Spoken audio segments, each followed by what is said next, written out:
संलेखना 3 दिन पहले नहीं, 15-20 दिन पहले उन्होंने संलेखना शुरू कर दी। एक ब्रह्मचारी जी हैं, वो आचार्य श्री की बहुत अच्छी तत्व चर्चा करते हैं। आचार्य श्री भी उनको अच्छा पसंद करते हैं, मतलब कहना चाहिए मुंह लगे हुए, और वो खुली चर्चा करते हैं। हम लोग भी इतना साहस नहीं कर पाते चर्चा करने में जितना वो ब्रह्मचारी कर लेते हैं। 20-25 दिन पहले वो आचार्य श्री के पास, लगभग संभव था 25-26 जनवरी की बात, आचार्य श्री के पास बैठकर उन्होंने समाधि की चर्चा सब छेड़ दी। उसी दिन उन ब्रह्मचारी के लिए आचार्य श्री ने इतना सब कुछ बता दिया कि अपन तो समझ रहे हैं कि अस्वस्थ हैं, अस्वस्थ नहीं थे, वो तो संलेखना में लीन थे। ब्रह्मचारी विनोद जी हैं, छतरपुर में, भिंड के रहते हैं, छतरपुर में रहते। उनके सामने जो आचार्य श्री ने भावनाएं व्यक्त की, मैं सुनकर स्तब्ध रह गया। उनके सामने जो आचार्य श्री ने अपना निरीह वृत्ति प्रकट की, वो तो निर्मोही हो चुके, वो तो देह में भी विदेही हो चुके, वो तो संग में भी निसंग हो चुके, वो तो सब कुछ त्याग चुके, यहां तक कि कर्तापन का भी त्याग कर दिया, कर्तृत्व बने का सब कुछ उन्होंने त्याग कर दिया। उनके सामने उनकी जो भावनाएं व्यक्त की, और ब्रह्मचारी जी ने थोड़ा सा सुनाया।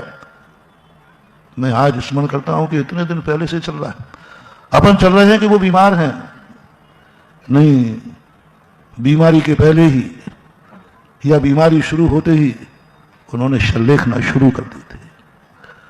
उन्होंने स्पष्ट उन्होंने कहा, मेरी संलेखना जारी है, घोषणा करके संलेखना नहीं करूंगा, मैं खुद आत्मा की साक्षी मान करके संलेखना करूंगा, और मैंने कर दी है। उन्होंने कहा, संलेखना आपने कर दी, हम लोगों को मालूम नहीं है। बोले, आत्मा की जो परिणति है वह सबसे कह करके नहीं की जाती, वो तो अंतर चेतना से सब छोड़ चुके थे वो। और ब्रह्मचारी से क्या क्या कहा हमें पूरा पता नहीं, सब छोड़ चुके थे, पूरी जागरूकता थी ना उनको पद से, वो पद भी छोड़ चुके थे, वो सब कुछ छोड़ करके।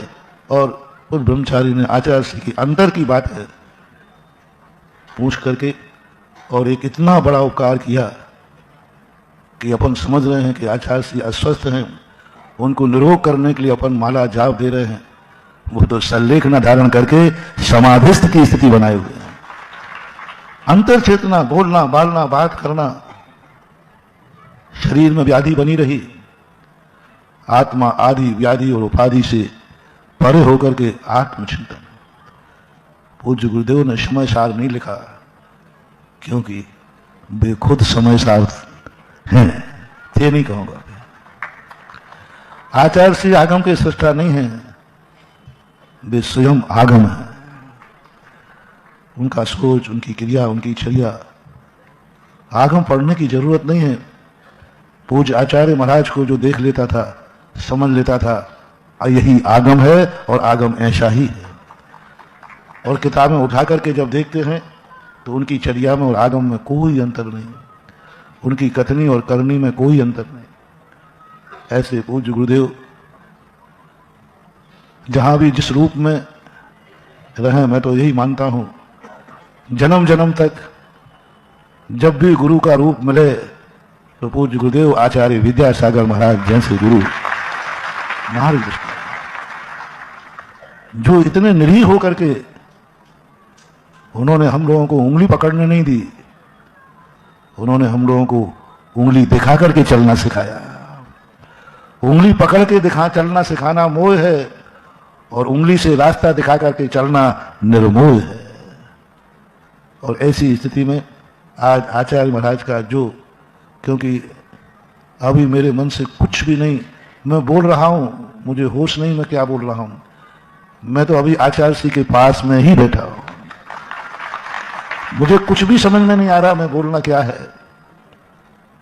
बोलता रहूंगा, जिंदगी की अंतिम श्वास तक बोलता रहूंगा, और जब केवल ज्ञान हो जाएगा उसमें भी एक बार उनको स्मरण करूंगा कि हमारे मोक्ष मार्ग की शुरुआत के प्रेरणा स्रोत कौन है।